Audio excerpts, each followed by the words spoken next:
اوكي بسم الله we're live. شوف جاتك الرسالة شيخ حسين؟ ايه اضغط اللي تحت ابو كلمتين. ايه قطعت. يلا بسم الله.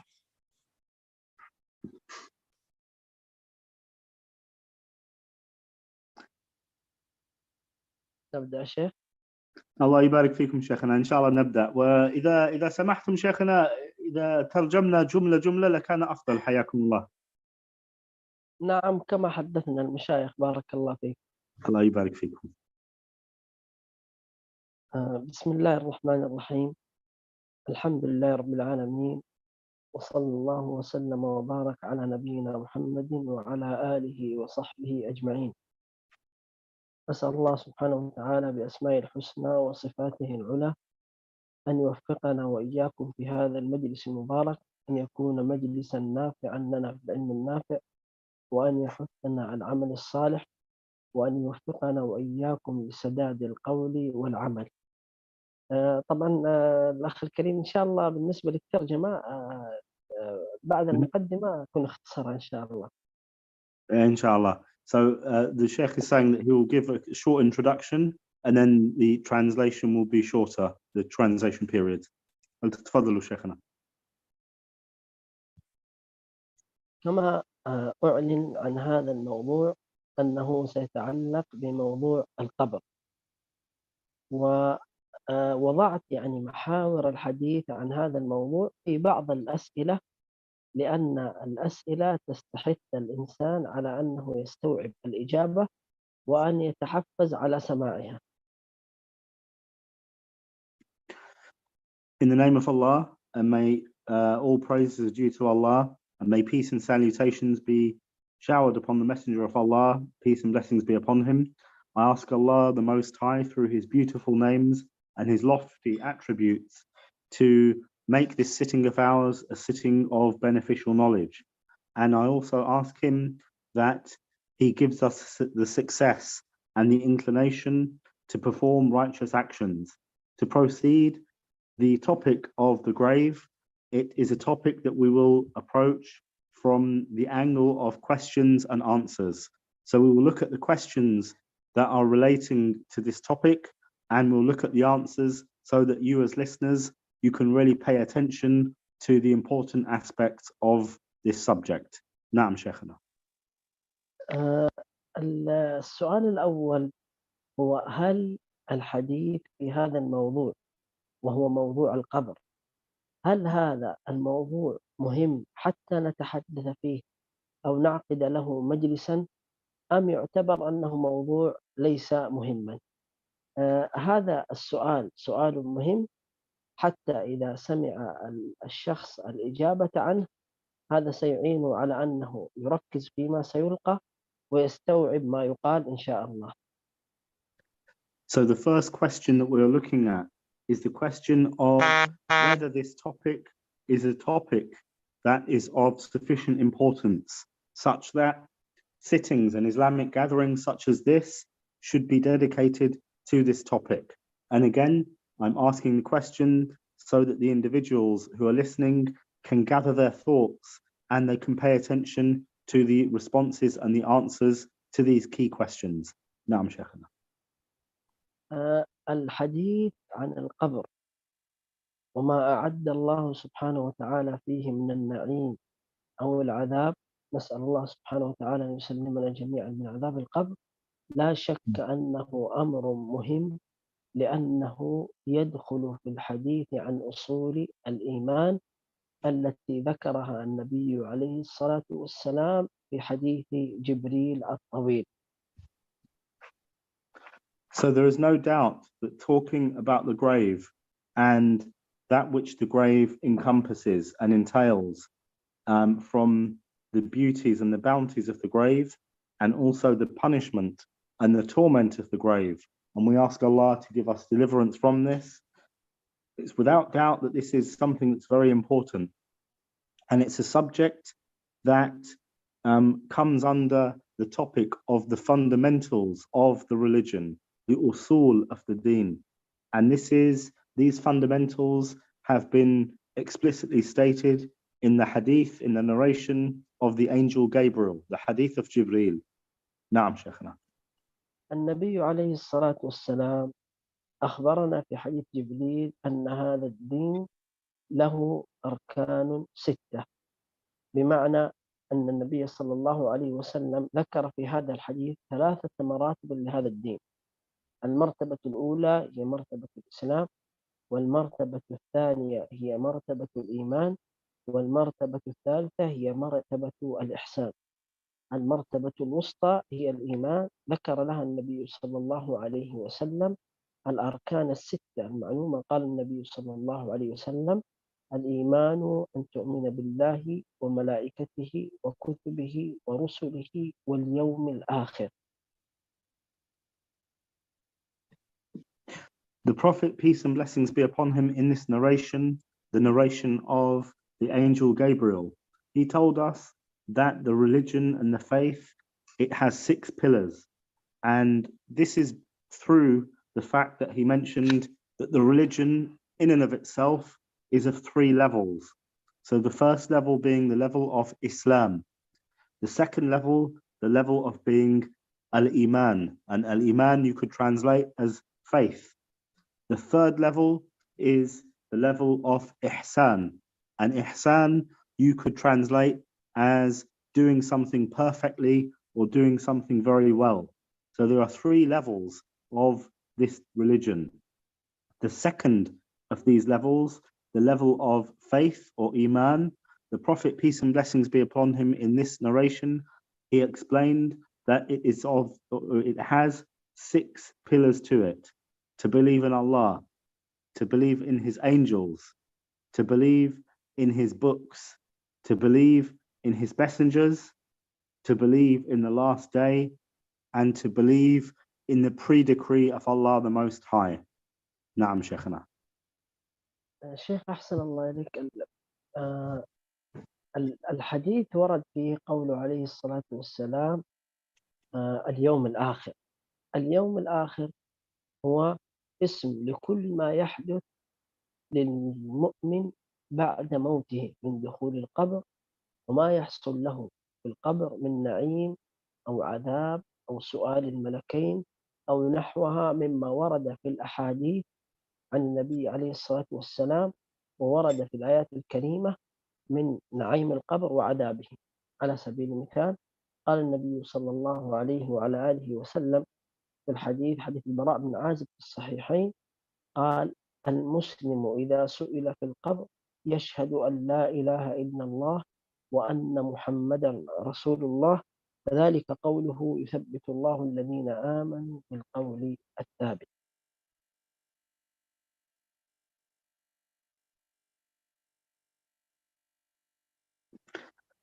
And this, within this narration, the Prophet, peace and blessings be upon him, he mentioned the last day. And the meaning of the last day is the day of resurrection. And what falls under this belief, the Muslim's belief, are all those things that have been narrated to us that occur after the death of the Muslim. So whatever we are told of from the matters of the unseen that occur after the Muslim's death, all of those things fall under the belief that we have in the last day. And an example of this is where we see in the hadith, in the narration of the Prophet, peace and blessings be upon him, the Muslim, when they are asked in the grave, they bear witness that there is none worthy of worship in truth except for Allah, and that Muhammad, peace and blessings be upon him, is his messenger. So this is an example of a reference of the grave in the text of the Prophet, peace and blessings be upon him. And then in the Quran, Allah the Most High says that, which means, indeed, Allah grants establishment to those who believe, meaning in the grave, and he grants them establishment with a strong word. نعم شيخنا. من الأمور المهمة كذلك التي تبين أهمية الحديث عن هذا الموضوع أنه يذكر الإنسان بالحقيقة الكبرى التي سيصير إليها، لأن القبر هو أول منازل الآخرة كما ورد عن النبي عليه الصلاة والسلام أنه قال: القبر أول منزل من منازل الآخرة، فمن أفلح ونجا من فتنة القبر في هذه القيامة الصغرى سلم في القيامة الكبرى. لأن القيامة أو ندع هذا في النقطة الأخرى، ولكن من فاز وسلم من فتنة القبر سلم وفاز يوم القيامة بإذن الله. فالحديث عن القبر يذكرنا بالحقيقة الكبرى، وهي حقيقة الموت، وأن الإنسان سيصير إلى قبره مهما طالت به الحياة.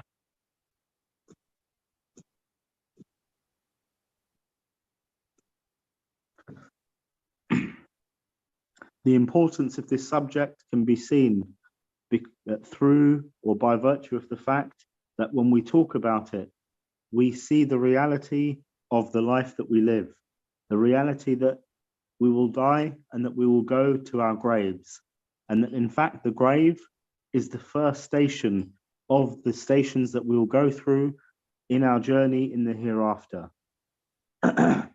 And whosoever, and this has been reported in the hadith of the Prophet, peace and blessings be upon him, who said that indeed whosoever is successful in this small establishment of the hour, and when we talk about the small establishment of the hour, it's as though when the individual dies personally, then the hour has been established in their right or for them.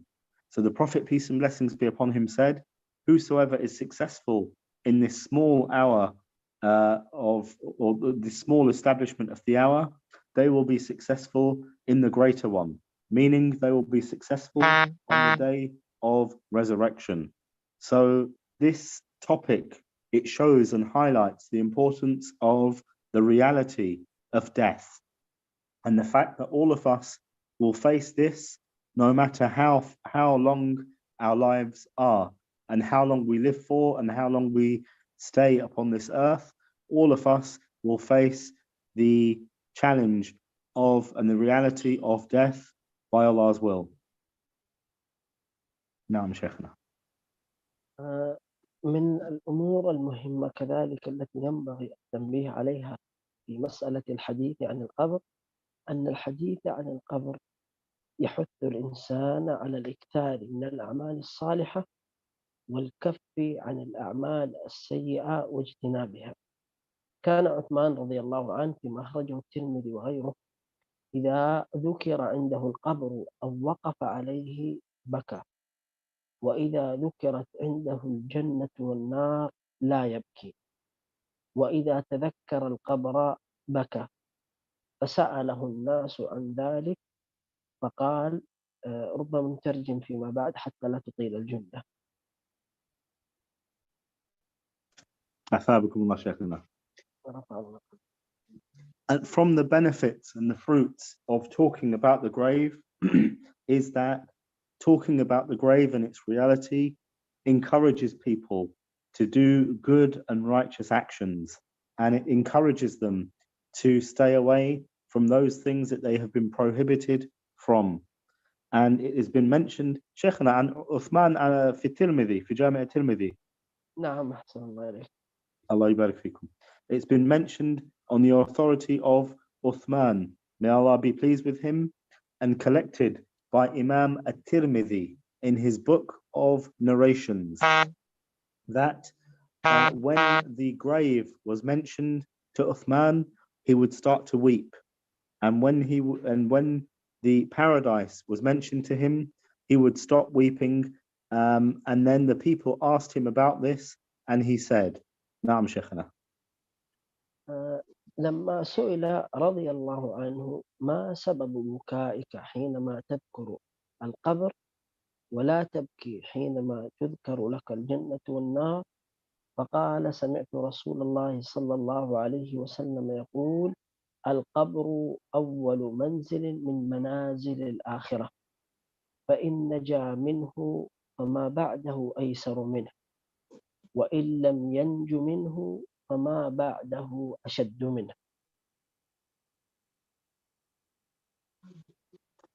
So he was asked, what is the reason for your crying when the grave is mentioned, but when the paradise and the fire are mentioned, you do not cry. And he responded to this by saying, indeed, the Prophet, peace and blessings be upon him, said that the grave is the first station of the various stations of the hereafter. So whosoever is successful in it, they will be successful in that which comes afterwards. So Uthman said, I would not cry because that which for the person, or I cry when the grave is mentioned, because for those people who have it good in the grave, that which is good, that which they have in the hereafter afterwards is good. And for those who are punished within the grave, that which they face after the station of the grave is even more severe. This is why I cry. نعم شيخنا. وهذا الحديث في قول عليه الصلاة والسلام أول منزل من منازل الآخرة يبين لنا أن هناك منازل متعددة في الآخرة، منها منزلة الميزان، ومنها منزلة العرض، وغيرها من المنازل التي وردت في الحديث عن اليوم الآخر. ولكن أولها التي من نجا منه نجا من غيره هي القبر، وهي التي ينبغي للإنسان أن يستعد لها ويكثر من ذكرها حتى تكون له عونا على الإكثار من العمل الصالح والكف عن الأعمال السيئة، وتنبعث نفسه على العمل وتكبح نفسه عن الشهوات. And this hadith, this narration that states that the first station, or the first station in the hereafter is the station of the grave. It tells us that, and it explains to us that there are various stages within the hereafter. There is the stage of the individual's actions being weighed. There is a stage of the crossing over the bridge. And other than this, from the various stages of the hereafter. Because the Prophet, peace and blessings be upon him, said, the very first of these is the grave. And whosoever will be successful in their grave, they will be successful in those stations and those parts that follow, the journey that follows. So within this, it shows us that we should prepare for this station and the importance of this station. We prepare for it by doing the good deeds and staying away from evil deeds. And this is what the individual trains themselves upon in preparation for this very important stage in the hereafter. نعم شيخنا. ماذا نعني حينما نتحدث عن القبر وما يحدث فيه من نعيم أو عذاب؟ يعني حينما نقول عذاب القبر أو نعيم القبر، أو نتكلم عما يحصل في القبر من اختبار الملكين وفتنة عذاب القبر وضغطة القبر وغيره، ماذا نقصد بذلك؟ So when we talk about the grave and we make reference to the bounties of the grave and we make reference to the torment of the grave and what happens as relates to the punishments of the grave, what do we mean by this? نعم شيخنا. المقصود بذلك أن الحديث عن البرزخ، والمقصود بالبرزخ هو الفاصل أو الحائل بين الشيئين، لأننا كما وردت به النصوص لدينا حفظك الله الحياة الدنيا ثم البرزخ. الحياة الدنيا الآيات فيها كثيرة، وما الحياة الدنيا في الآخرة إلا متاع. والحياة التي تسمى حياة البرزخ وهي فيما قال الله سبحانه وتعالى ومن ورائهم برزخ إلى يوم يبعثون. ثم الحياة الآخرة قال الله جل وعلا يثبت الله الذين آمنوا بالقول الثابت في الحياة الدنيا والآخرة. فعندنا حياة الدنيا ثم حياة البرزخ ثم حياة الآخرة. فحينما نتحدث عن القبر وما يحدث فيه من نعيم أو عذاب فإنما نعني ما يحصل في حياة البرزخ. And when we talk about the life within the grave and what happens within the grave, this is a station or a journey in our lives that is called the barzakh. And what this means, the barzakh, it's the linguistically, it means the veil between two things. And essentially, it's the intermediary life between the life of this world and the life in the hereafter. Because when we look at the texts of the book and the sunnah, we see that there are three types of worlds that we live in. There is the worldly life that we are here now, the here and now. And Allah, the Most High, makes reference to this, where He says that which means, and the worldly life is nothing but an illusion. There is secondly the life of the barzakh, this intermediary life. And this is referenced in the statement of Allah the Most High. شيخنا ومن ورائهم برزخ إلى يوم يبعثون هكذا. نعم ومن ورائهم برزخ إلى يوم يبعثون. أثابكم. Which means, and in front of them is the barzakh, is this intermediary life until they will be resurrected. And the third is the stage of the hereafter. And Allah the Most High refers to this, where He says that which means, indeed Allah establishes those who believe, He established them with a solid word in the life of this world and in the hereafter. عذرا شيخ حسين، شيخ عقيل أظن جوالك يعمل بز كذا مع كل رسائل لو نعم.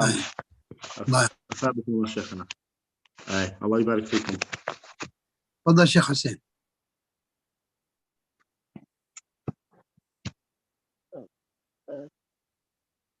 الآن الترجمة ما زالت ولا شيخ؟ لا عفوا شيخنا، تفضلوا الله يبارك فيكم. شيخنا أحسن الله إليك. الأمر كذلك مما ينبغي، هل هناك سؤال ينبغي أن يضعه الإنسان نصب عينيه، وهو هل هناك أحد يسلم من فتنة القبر أو ينجو مما يحصل في القبر؟ يعني هل العذاب أو الاختبار والامتحان يقع على أهل الإيمان وعلى أهل الكفر وعلى أهل النفاق، أم ذلك مخصوص بالمؤمنين فقط؟ هذا ينبغي كذلك أن يضعه المسلم نصب عينيه. The next question, and it's a question that we should ask ourselves, and it should be at the forefront of these questions when we talk about the grave. And it's this: is there anyone who will be free of the punishment of the grave, whether they be the people of belief, the people of disbelief, or the people of hypocrisy? Are there any people who can safeguard themselves against this punishment? نعم شيخنا. النبي عليه الصلاة والسلام يقول في حديث حينما مات سعد، قال النبي عن طفل صغير يقول: إن للقبر ضغطة وفي رواية ضمة، لو كان أحد ناجيا منها نجا سعد بن معاذ. بمعنى أن هناك بعض الأمور لا يسلم منها أحد في القبر، منها ضغطة القبر كما ورد في هذا الحديث. قال النبي عليه الصلاة والسلام: إن للقبر ضغطة لو كان أحد ناجيا منها نجا سعد بن معاذ. وقال عليه الصلاة والسلام في حديث أنس بن مالك الطويل، قال: إن العبد إذا وضع في قبره وتولى عنه أصحابه وإنه ليسمع قرع نعالهم أتاه ملكان فيقعدانه فيقولان: ما كنت تقول في هذا الرجل لمحمد صلى الله عليه وسلم. الحديث.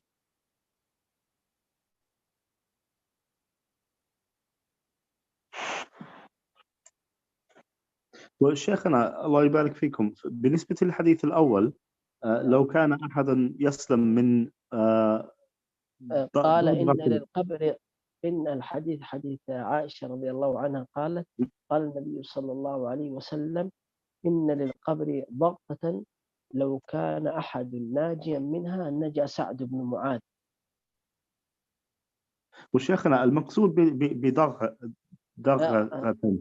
ضغطة الشيخ إذا ضغطة أو ضمة، يعني أشبه ما يكون بالضمة، بمعنى أن القبر قد يضيق نعم فيه حتى يلتم بعضه ببعض، يقترب بعضهم. الضمة مثل الضغط يعني. الضمة.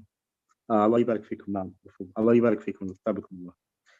So the Prophet, peace and blessings be upon him, he mentioned when Sa'ad ibn Mu'adh, one of the companions, passed away, he mentioned when he was put in his grave that indeed if anyone were going to be saved from the compression or the kind of the encompassing of the grave upon them, it would have been Sa'ad. It would have been this companion.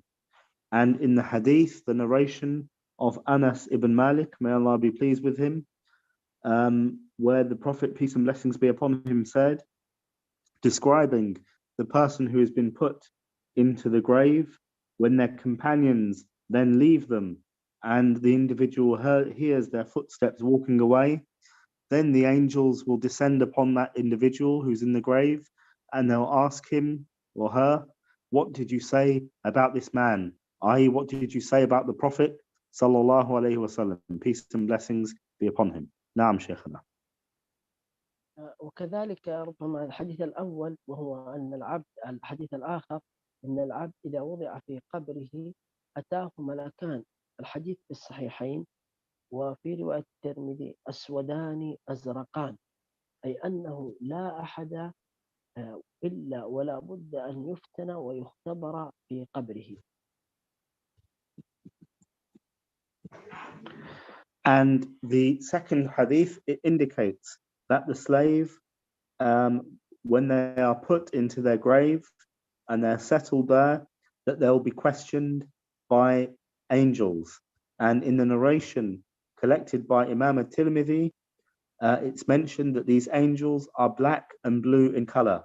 So these textual evidences show and indicate that everyone will be tested and trialed in the grave. Everyone will be questioned. نعم شيخنا. طبعا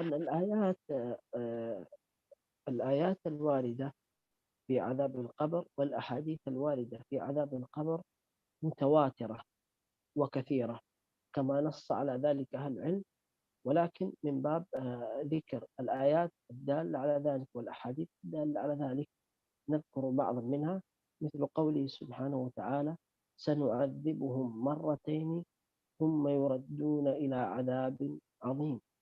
قال جماعة من السلف والعلماء سنعذبهم مرتين، المراد بذلك عذاب الدنيا وعذاب القبر، ثم يردون إلى عذاب عظيم وهو عذاب الآخرة.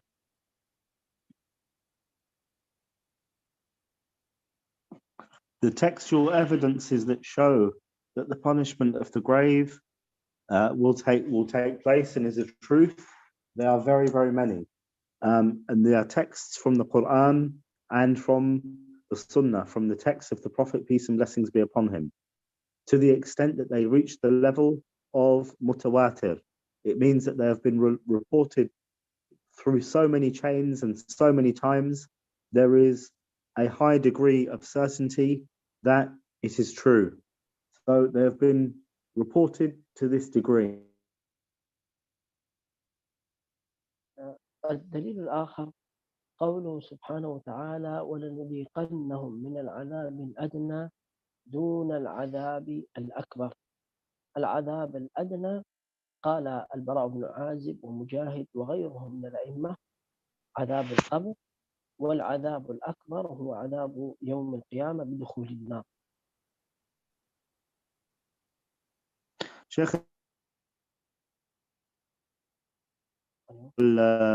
الصوت ممكن تعيدون النقطة الأخيرة؟ الدليل الثاني هو قوله سبحانه وتعالى ولنذيقنهم من العذاب الأدنى دون العذاب الأكبر. قال بعض الصحابة والعلماء العذاب الأدنى هو عذاب القبر، والعذاب الأكبر هو عذاب يوم القيامة بدخول النار. أثابكم الله. To finish off the last point, because I think my connection cut off, Allah the Most High mentions in the Quran, indeed we'll punish them twice and then we'll return them to a great torment. The explainers of the Quran and the scholars of Islam, they have mentioned that when Allah the Most High says we'll punish them twice, meaning we'll punish them firstly in the life of this world, and then secondly in the intermediary life, the barzakh, between here and the hereafter. And then Allah the Most High mentions and refers to the third punishment that they will have, and that is in the hereafter. The second evidence that shows that this is true is that which Allah the Most High mentions, and indeed we will give them a taste of the lesser punishment, not the greater one.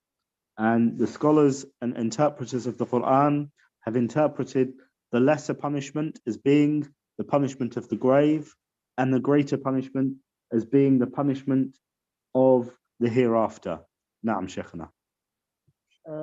هناك أسئلة كما هو معلوم من اختبار الملكين، فنحن نعبر عنها بقول ما أسئلة القبر التي سيسأل عنها كل من دخله. ما أسئلة القبر التي سيسأل عنها كل من دخل القبر. So there are questions that the angels will ask the individual in the grave. So our question in the context of this lesson is, what are the questions that the angels will ask each and every individual in the grave? الأسئلة التي سيسأل عنها كل من دخل القبر هي التي تقوم عليها الشريعة، هي من ربك وما دينك ومن نبيك. من ربك وما دينك ومن نبيك.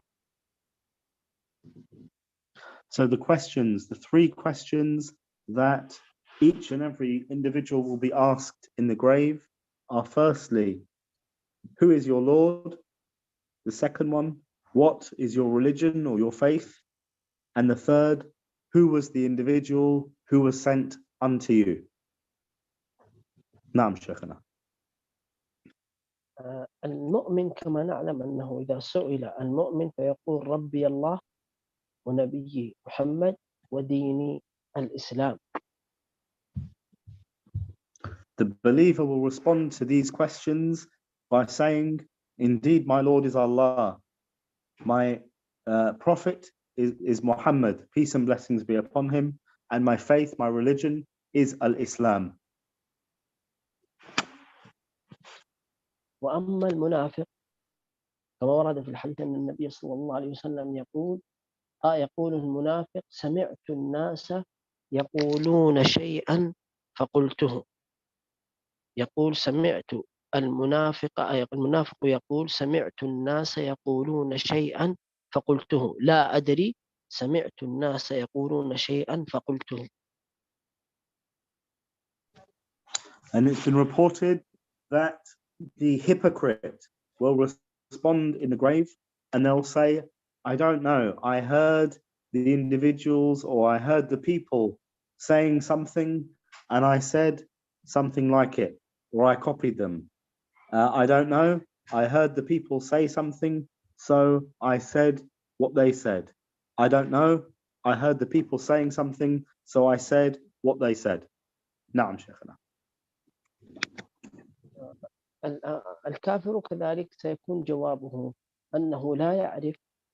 وورد في حديث أخرى أن النبي صلى الله عليه وسلم قال فيضرب بمرزبة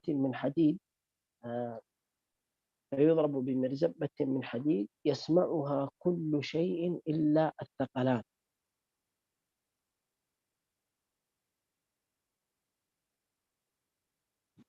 والشيخ الله يبارك فيكم المرزبة بمرزبة من حديد. ممكن إذا كان أشوف لك الشراح يقول إيش يعني هي. الشيخ محمد ما أدري الشيخ معك ولا يترجم لك يعني بحديد، يضرب بحديد. بحديد. المرزبة المطرقة الكبيرة من الحديد ضخمة يعني هيوج هامر. أثابكم الله شيخنا، الله يبارك فيكم. أثابكم الله. As for the non-believer, then they will not know what the answer to any of these questions will be. And then the Prophet, peace and blessings be upon him, said that they will be hit and struck with a huge piece of iron that's like a hammer. They'll then be hit and punished. نعم شيخنا. السؤال كذلك نقول حفظك الله، ما أسباب عذاب القبر؟ The next question is, what are the things that bring about the punishment of the grave? نعم شيخنا. الذنوب، نحن نتحدث عن الذنوب. الكفر هو أول سبب من أسباب عذاب القبر، وهو الذي يجعل قبر الكافر حفرة من حفر النار. ولكن نحن نتحدث عن الذنوب التي من ارتكبها كانت سببا من أسباب عذاب القبر كما وردت به النصوص.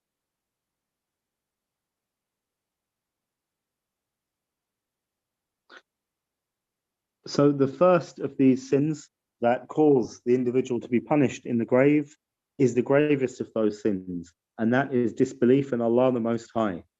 And this is something that makes the grave of those who disbelieve in Allah, they make it a pit from the pits of the hellfire, and we seek Allah's refuge from this. But this is not what we're exploring. What we're exploring here are the sins and the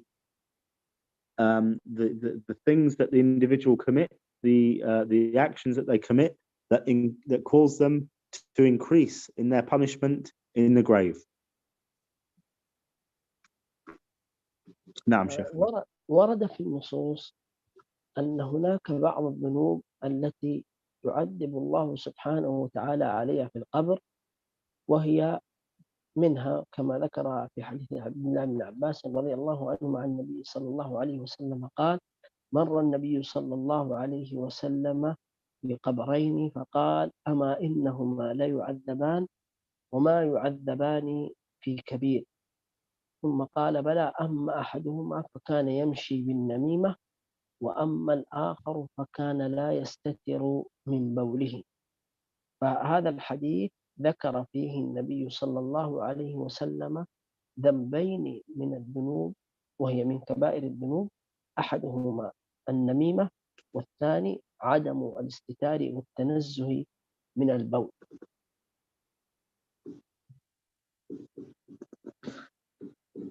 From the sins that have been mentioned in the texts of the hadith that increase an individual's torment in the grave is that which has been mentioned in the hadith that the Prophet, peace and blessings be upon him, he passed by two graves and he said to his companions, indeed, they are being tormented and punished, although they are not being punished due to something big or due to a big significant action. As for one of them, they used to walk between the people and they used to spread gossip and falsities about the people. So they used to slander. And as for the other, then they did not shield themselves from urine when they went to the bathroom.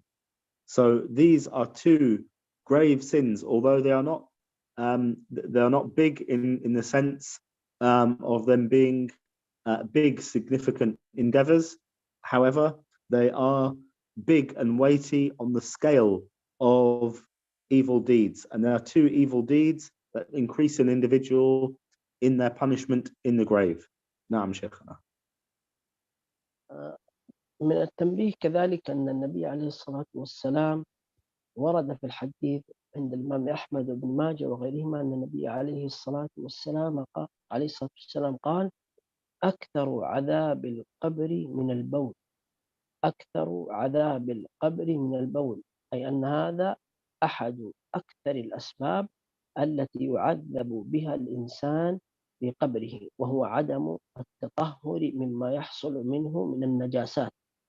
وهذا كما يدل على أن هذا من عذاب القبر، كذلك يدلنا على أن هذا الإسلام يحث على الطهارة وعلى النزاهة وعلى النظافة، ولذلك رتب هذا الوعيد على هذا الذنب.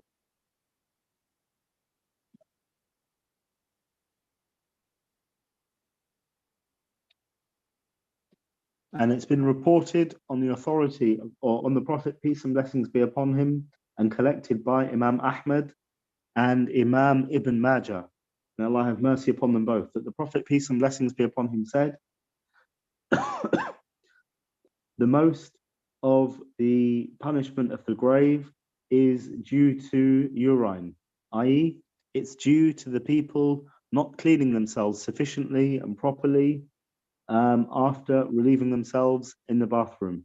So for this reason and for this fact, it draws and underlines the importance of cleansing oneself properly after going to the bathroom. نعم شيخنا.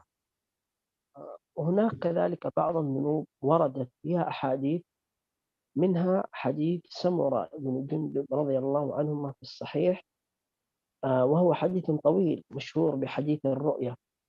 كان من عادة النبي عليه الصلاة والسلام أنه يسأل كثيرا عما رأى أصحابه من رؤيا بعد صلاة الفجر، فسألهم ذات مرة: هل رأى منكم أحد الرؤيا؟ فأجابوا بأنهم لم يروا، فحدثهم رسول الله صلى الله عليه وسلم بالرؤيا التي رآها.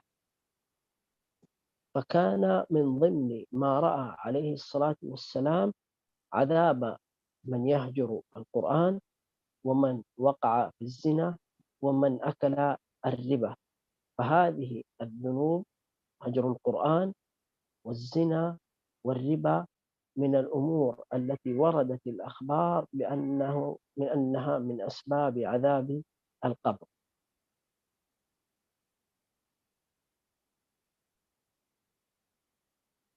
And it's also been reported in the long, lengthy hadith of the companion Samara bin Jundub, may Allah be pleased with him, and collected by Imam al-Bukhari in a narration that the scholars call and has been given the nickname, the narration of the night dream or the night vision.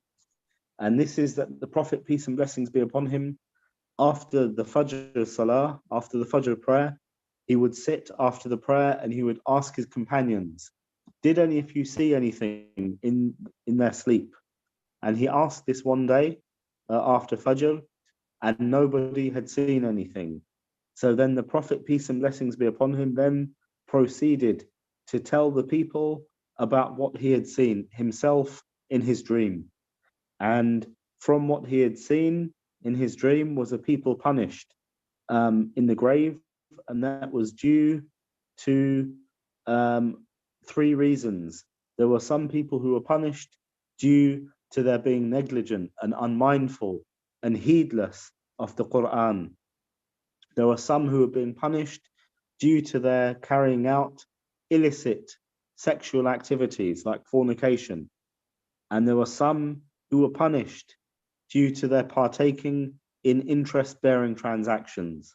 So this hadith and this narration explains and shows that these three actions are actions that cause an individual to be punished in the grave.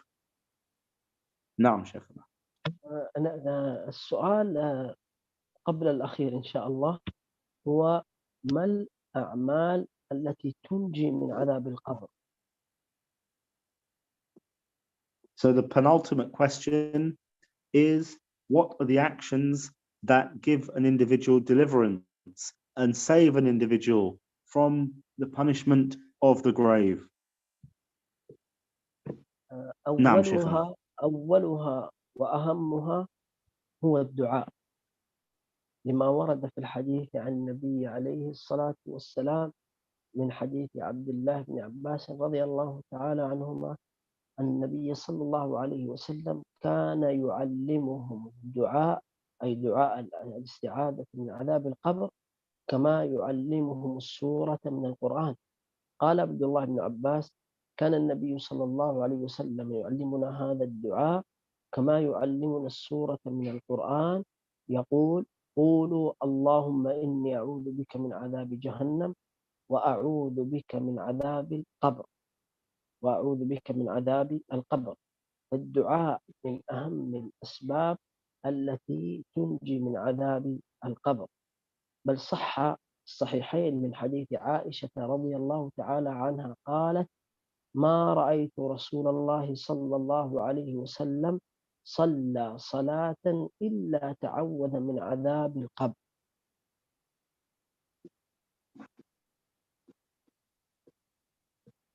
أثابكم الله شيخنا. الله قدره. So, in response to this, the greatest actions that can safeguard and give an individual deliverance from the punishment of the grave, the greatest of these is supplicating to Allah the Most High. And this is as the Prophet, peace and blessings be upon him, instructed his companions to do.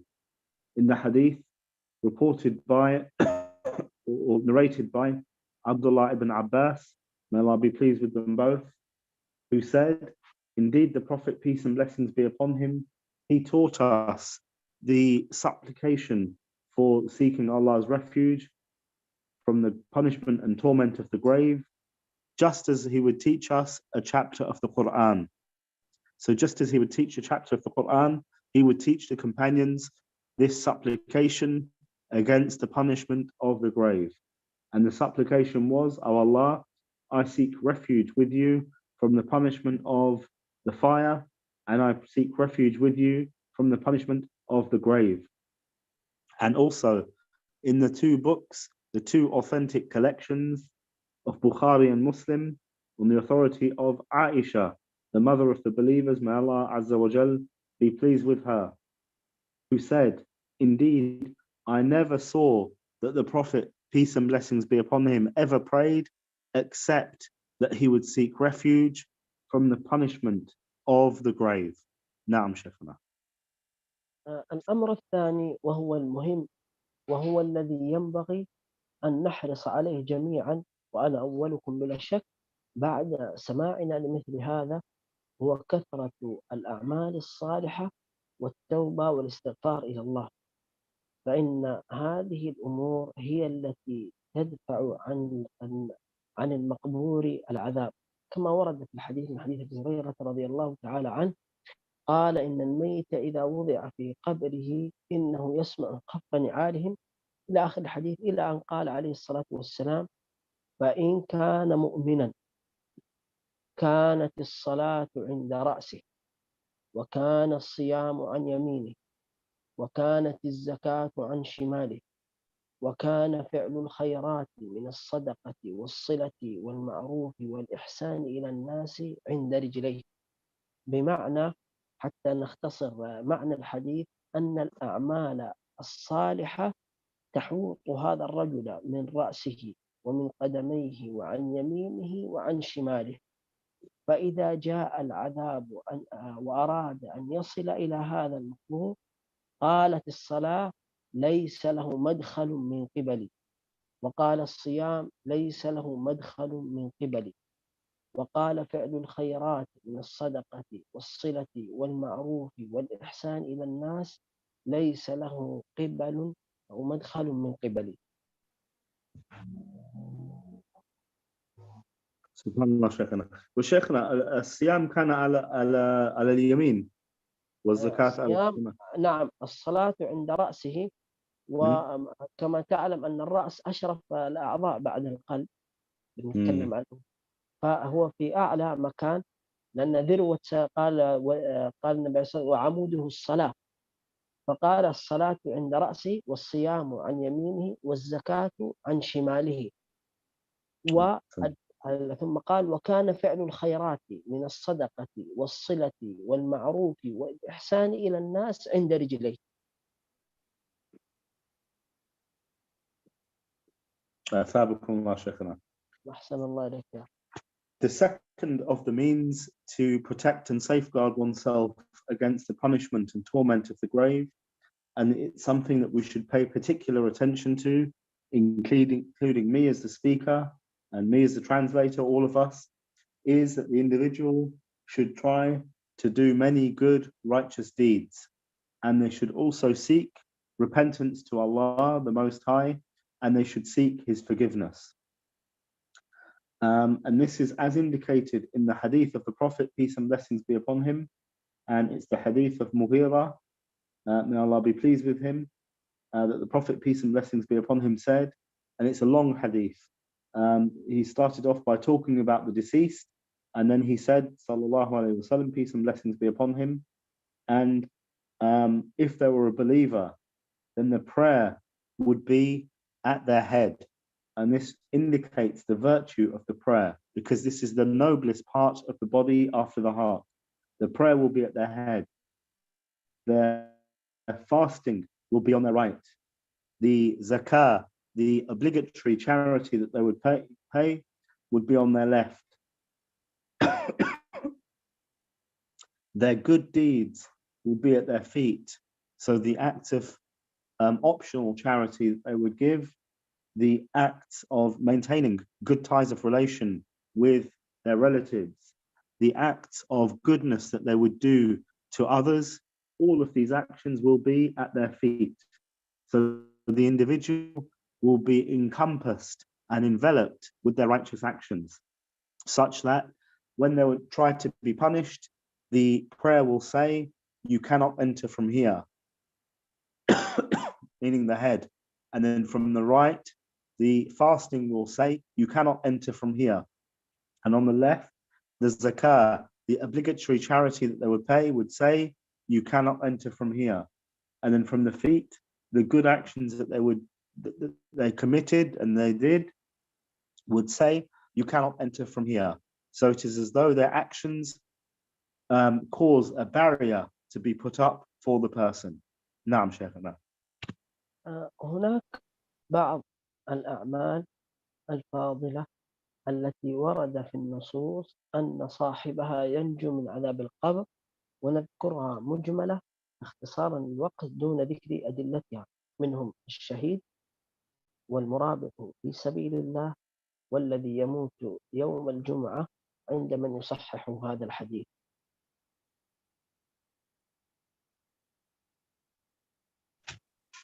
وشيخنا المرابط في سبيل الله ما تفصيل ذلك؟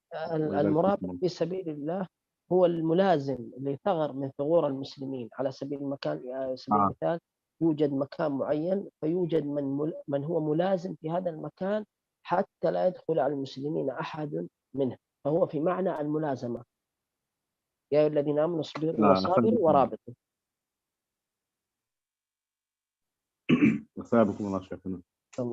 So there are some actions in addition to these that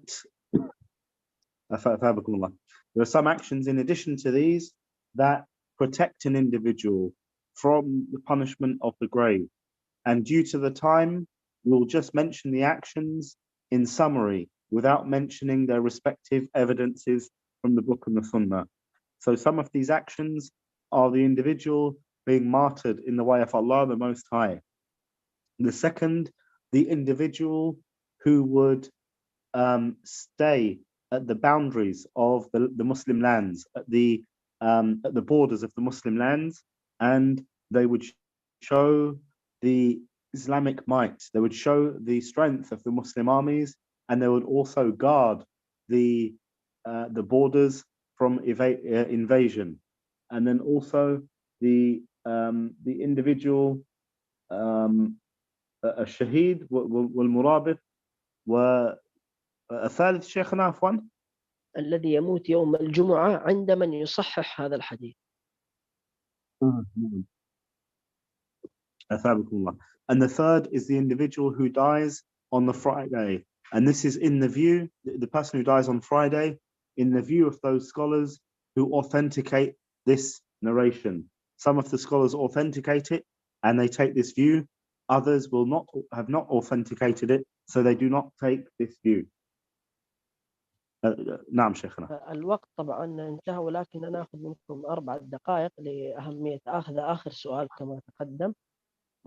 هل لذكر الموت أثر في صلاح النفس؟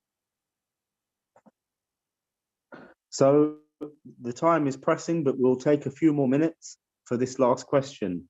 And the question is, does remembrance of death have an impact upon the conduct of the individual? الجواب طبعا بلا شك نعم هناك. شيخنا. الجواب حفظك الله بلا شك أن كثرة ذكر الموت والقبر وما يحصل فيه من نعيم أو عذاب هذا له آثار عظيمة في صلاح النفس، من أهمها الحث على كثرة العمل الصالح. So clarification, the question is, does remembering death and the grave have an impact on the rectification of the individual? And without doubt, it does. Remembering death often and remembering the life of the grave often and the hereafter often, they have a huge impact on the individual improving themselves. نعم شيخنا. الأمر الثاني أنه يقلل من الافتتان بالدنيا والحسد عليها والتنافس فيها.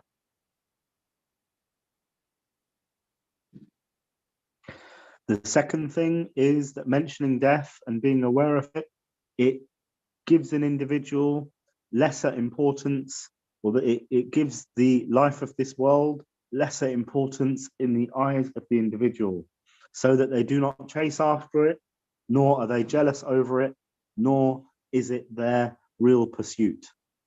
نعم شيخ.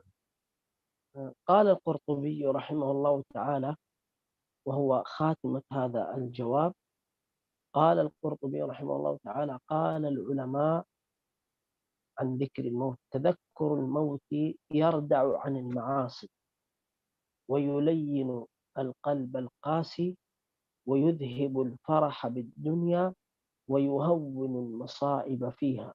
قال العلماء: تذكر الموت يردع عن المعاصي ويلين القلب القاسي ويذهب الفرح بالدنيا ويهون المصائب فيها.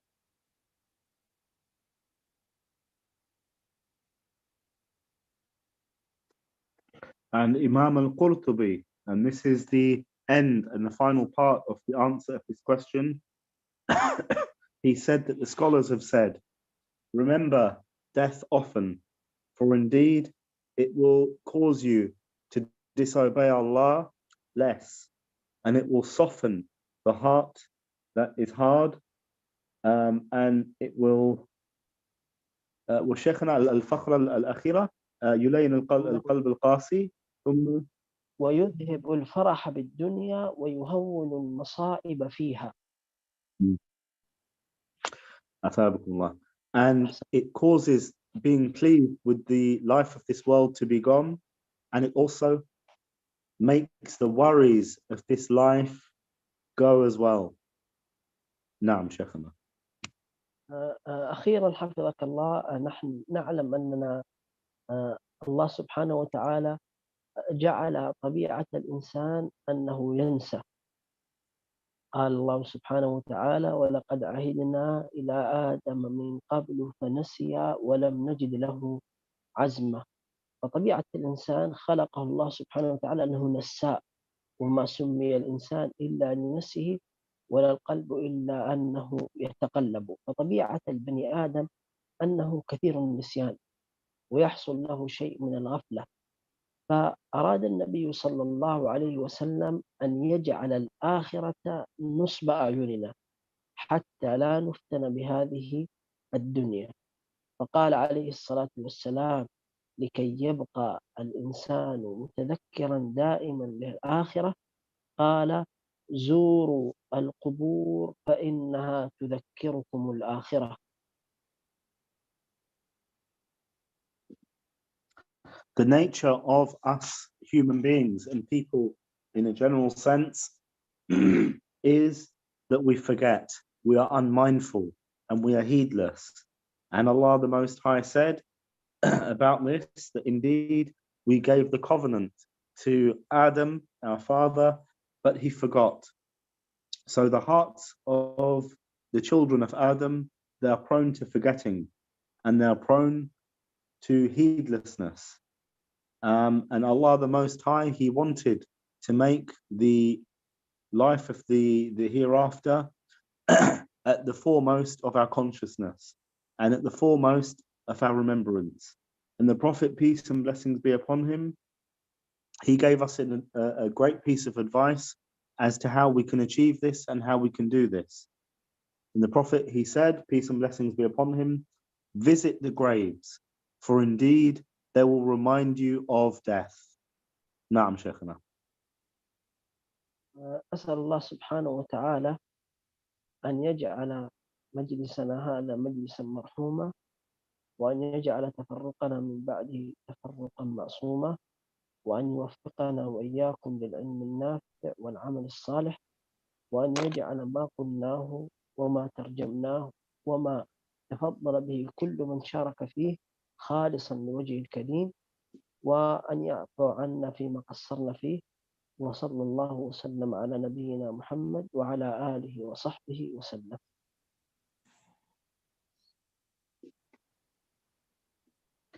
And I ask Allah the Most High to make this sitting and gathering of ours a gathering that has His mercies upon it. And I ask Him to make sacred and to make protected our departing. I ask Allah the Most High to make this gathering a source of good actions for all of us. And I ask Him to make all of us who have had an endeavor, or all of those who have had an endeavor in making this gathering possible, I ask Him to make these endeavors purely for His face. And may Allah shower peace and blessings and salutations upon the Prophet Muhammad and upon his family and companions. جزاكم الله خير شيخ حسين على هذه المحاضرة القيمة المتدفقة بالبيان والموعظة. أسأل الله عز وجل أن يثقل بها موازينك وموازين من ترجم ومن ساهم ومن استمع، وينفعنا بها جميعا. ولا شك أن التفكر في أمر الآخرة خاصة القبر الذي هو أول مراحلها أمر عظيم. ولهذا النبي صلى الله عليه وسلم قال في الحديث زوروا القبور فإنها تذكركم الآخرة. فينبغي علينا جميعا أن نستحضر هذه المعاني التي طرقت أسماعنا هذه الليلة، وأن نستعد لتلك المراحل، وأن لا تغرنا الصحة وطول الأمل وتلبيس الشيطان. أسأل الله بمنه وكرمه أن يرزقني وإياكم طول حياة على حسن عمل، وأن يجعل خاتمتنا على ما يرضيه جل وعلا، إنه سبحانه وتعالى ولي ذلك والقادر عليه. وصلى الله وسلم وبارك على نبينا محمد. وجزاكم الله خير شيخ عقيل على الترجمة، والشيخ عبد الحكيم على جعل هذا الحدث يبرز، وكذلك ندعو لتوم المترجم أن يهدي الله عز وجل للإسلام وينفع به. السلام عليكم ورحمة الله وبركاته. Assalamu alaikum wa barakatuh. So our Sheikh Muhammad al-Maliki, he thanked our Sheikh Hussein for delivering such an impactful lecture. And he said, I ask Allah the Most High to make us from those who benefit from this lecture and from those who remember death as it should be remembered. As the Prophet, peace and blessings be upon him, advised us to visit the graves, for indeed the graves remind you of death. So we ask Allah the Most High to give us the success to prepare for these stages in the hereafter, and not to be deceived by the glitter and the glamour of this worldly life. We ask Him to give us long lives that are spent in obedience to Allah the Most High, for indeed He is the one who is able to do this, and He is the one who can ordain it. And I ask Allah the Most High to reward the brothers, Abdul Hakim and the translator, and also I ask him to guide our translator Tom to al-Islam and that which is best. And may Allah the Most High send and shower peace and salutations upon the Prophet Muhammad and upon his family and companions to the day of resurrection. Jazakallah. I'd like to quickly highlight as well that we have an Islamic conference starting from Friday the 21st till Sunday the 23rd in Milton Keynes, UK.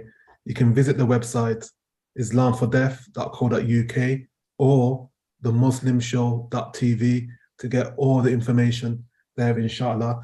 It's a free event, and we have registered BSL, British Sign Language interpreters there as well. So all the deaf community, if you're able to reach Milton Keynes, then it's a free event. There's food, there's Islamic stores, and plus we have, alhamdulillah, free sheikhs from Medina who will be conducting the conference, inshallah. So try to make it there in Milton Keynes, UK. As I said, you can get information from the websites islamfordeaf.co.uk or themuslimshow.tv. As I said, it's free entry because we had a lot of inquiries from the deaf community asking if it's free or paid for. It's actually free, so common benefit, inshallah. Jazakallah. Assalamu alaikum. Wa alaikum assalam wa rahmatullahi wa barakatuh.